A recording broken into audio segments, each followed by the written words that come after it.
अब माननीय मंत्री जी अपना जवाब देंगे। माननीय मंत्री,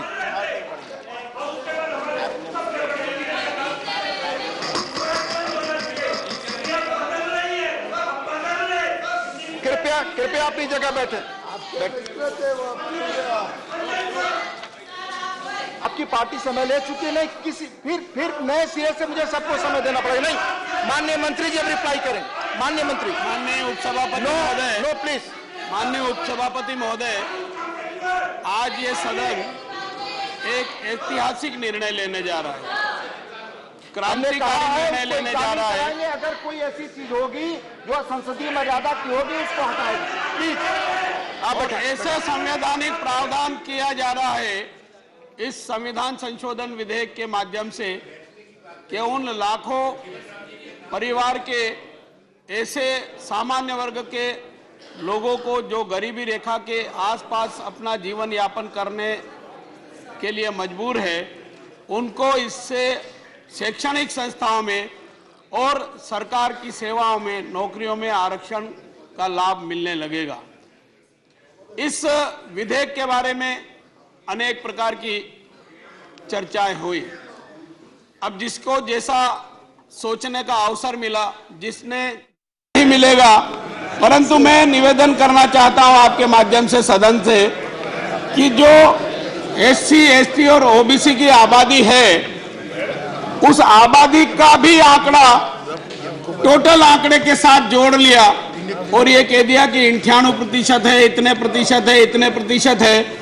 SC, ST, OBC को जो लगभग 49.5% का आरक्षण है, वो 49.5% इससे अलग रहेगा।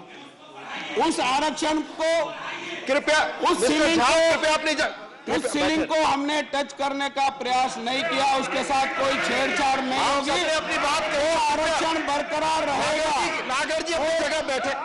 और जो वर्तमान आरक्षण की व्यवस्था है, उस दायरे में नहीं आने वाले ऐसे सामान्य वर्ग के लोग हैं और गरीबी रेखा के आसपास जीवन यापन करने वाले हैं, इसमें वही लोग आएंगे।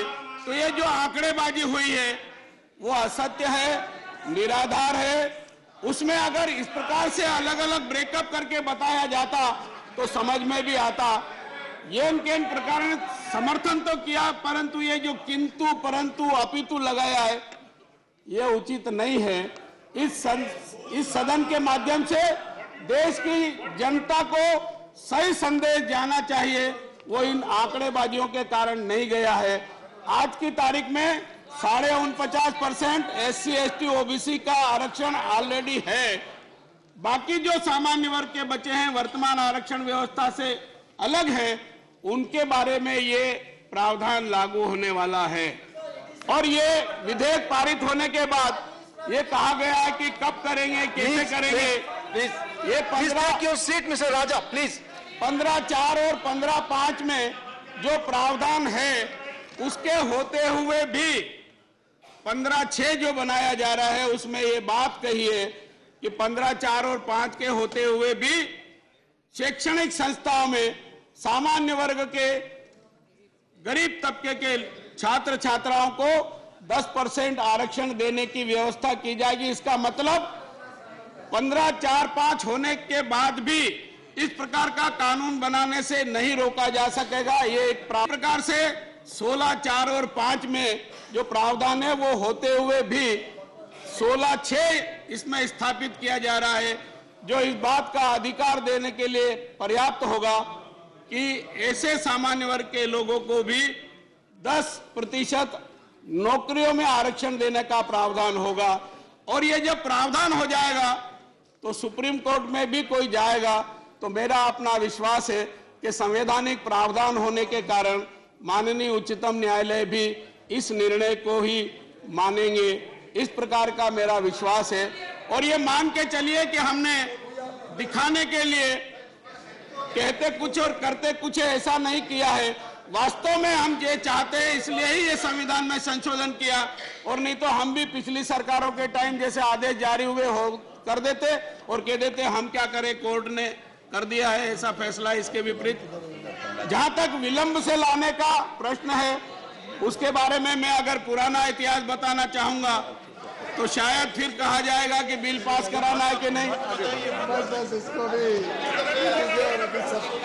धन्यवाद करें। सर, ये तो काका कालेलकर के टाइम से लगातार चलता आ रहा है। नवनीत कृष्णन जी ने भी अपने विचार व्यक्त किए, डेरेक ओब्रायन साहब ने भी अपने विचार व्यक्त किए, समर्थन किया, YS चौधरी साहब ने भी समर्थन किया, बंदा प्रकाश जी ने भी समर्थन किया और कई माननीय सदस्यों ने राज्यों में आरक्षण करने का प्रावधान का उल्लेख किया है। अपने यहाँ आरक्षण सामान्यतया 4 प्रकार का है। जातिगत छुआछूत के कारण अनुसूचित जाति का आरक्षण है, उसमें कोई इनकम लिमिट वगैरह या किसी प्रकार की कोई सीलिंग नहीं है। वनांचल में रहने वाले आदिवासियों को भी इसी आधार पर आरक्षण दिया गया है। ओबीसी को सामाजिक और शैक्षणिक दृष्टि से पिछड़ापन होने के कारण दिया है और महिलाओं को जो आरक्षण दिया है उसमें केवल महिला होने के कारण आरक्षण दिया है। जब महिला होने के कारण आरक्षण दिया जा सकता है तो सामान्य वर्ग के गरीब तबके के लोगों को भी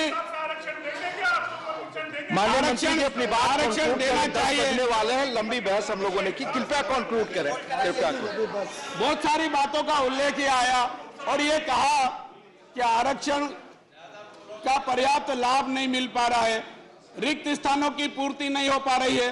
वैसे ये निरंतर प्रक्रिया है, कोई सी भी सरकार रही हो, बैकलॉग कम ज्यादा जरूर रहा है, वर्तमान में भी है, परंतु वर्तमान की सरकार ने पहले की तुलना में बैकलॉग को पूर्ति करने के लिए विशेष भर्ती अभियान चला करके भी करने का प्रयास किया है।